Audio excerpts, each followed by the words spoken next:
이상한 알베르게 2 데이 26 산 마르틴 델 까미노 아스토르가 71페이지 1. 용서할 수 있을까? 다음날 아침 나는 그 어느 때보다도 간절한 마음으로 답을 받으러 갔다. 알베르게 주인은 온화한 미소로 답변 봉투를 건네주었고 그 미소에 이상하게 긴장이 풀렸다. 방으로 돌아와 침착하게 답변 봉투를 열어보았다. 앤셔, 상대를 용서한다는 것에는 당신이 옳고 상대는 그르다는 분별과 선처를 베푼다는 생각이 깔려 있습니다. 그리고 선처를 베푼다는 건 당신이 상대보다 위라는 생각을 가지고 있는 것입니다. 이것이 바로 착각이자 잘난 체입니다. 사기를 당한 사람과 사기꾼을 잘 보십시오. 누가 더 마음이 아픕니까? 아픈 사람이 환자입니다. 잘 살고 있는 사기꾼이 용납되지 않는다고요? 당신은 아프고 어려움을 겪는데 왜 사기꾼은 잘 살고 있을까요? 사기꾼은 하느님이 보낸 일꾼입니다. 우리가 잘못 살고 있으면 하느님이 그걸 일깨우기 위해 사기꾼이라는 일꾼을 보냅니다. 그래서 사기꾼은 성공하고 나면 자신에게 주어진 일을 잘 했으니 좋아하고 사기를 당한 사람은 가슴이 아프게 됩니다. 그러나 사기꾼이 항상 좋은 것은 아닙니다. 사기치다 잡히면 안 좋겠죠. 그때는 사기꾼이 자신의 역할을 제대로 하지 못했기 때문에 실패하고 잡힌 것입니다. 그리고 사기꾼도 교도소에 들어가서 그때부터 아픔이 시작됩니다. 이렇듯 하느님의 법칙에는 예외가 없습니다. 어떤 경우에도 아프면 아픈 사람이 환자입니다. 환자는 치료받아야 합니다. 치료는 왜 아픔이 오게 되었는지를 찾는 데에서부터 시작됩니다. 사기당할 때를 잘 생각해 보십시오. 그때 자신에게 욕심이 있었나요? 없었나요? 욕심이 지나치면 시야를 가립니다. 그래서 올바른 선택을 하지 못하게 되고 그 결과는 아픔으로 옵니다. 인간에게 재물을 주는 것은 모으라고 주는 것이 아닙니다. 사람을 이롭게 하려고 주는 것입니다. 그런데 그 재물을 바르게 쓰지 못하고 모으기만 한다거나 더 큰 재물을 탐내면 하느님이 거두어 가는 것입니다. 그런데 어떻게 자신의 잘못으로 아프게 된 환자가 다른 사람을 용서하겠다는 말입니까? 인간에게는 애초에 다른 사람을 용서할 자격이 부여되지 않았습니다. 용서는 오직 하느님만이 할 수 있습니다. 자신이 잘못하지 않고는 어려움이 절대 오지 않습니다. 만약 당신에게 어려움이 왔다면 그것은 하느님이 당신의 잘못을 일깨우기 위해 준 것입니다. 그러니 어려워진 사람은 자신을 어렵게 한 사람을 탓하고 원망할 게 아니라 자신이 왜 어려워졌는지를 연구하고 공부하여 다시 어려워지지 않기 위해 노력해야 합니다. 그렇게 할 때 하느님이 당신을 용서하고 비로소 당신이 어려움에서 벗어날 수 있게 해줍니다. 당신이 이 고민을 적었다는 건 이제 이 고민을 풀어내고 새롭게 출발하고 싶다는 뜻일 것입니다. 이렇게 적기까지 쉽지 않았을 것을 압니다. 당신의 용기에 박수를 보내며 앞으로 당신이 가는 길에 행운이 함께하길 바랍니다. 다음 질문 알베르게의 주소는 뒷면에 있습니다. 나는 답변지를 읽고 큰 충격을 받고서 멍해졌다. 내심 용서하라고 하면 어떡하나라는 걱정을 무색하게 만들었다. 답변에서는 나에게 용서할 자격이 없다고 했다. 남에게 사기를 치고도 버젓이 살아가고 있는 그들을 단죄하지 못해 얼마나 분노하고 힘들어했는데, 그리고 우리 가족이 겪은 어려움과 아픔은 또 얼마나 컸는데, 오히려 사기를 당한 우리 가족에게 잘못이 있다고 하다니, 심지어 가슴 아픈 내가 환자라고? 나는 세라의 답변처럼 나에게도 뭔가 용기를 던져주는 말을 해줄 줄 알았다. 그래서 지금까지 누구에게도 꺼내지 못했던 말을 솔직하게 질문 카드에 썼다.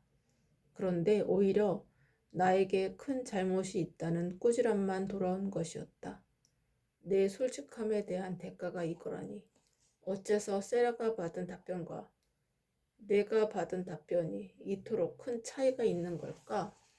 세라가 예뻐서? 아니, 얼굴은 보지 못했을 테니 그건 아닐 거야. 그러면 여자라서? 그 정도로 솔직하게 이야기했으면 따뜻한 위로의 말부터 건네야 하는 게 인지상정 아니야? 이건 정말 혹시 답변을 주는 사람이 매번 달라서일까?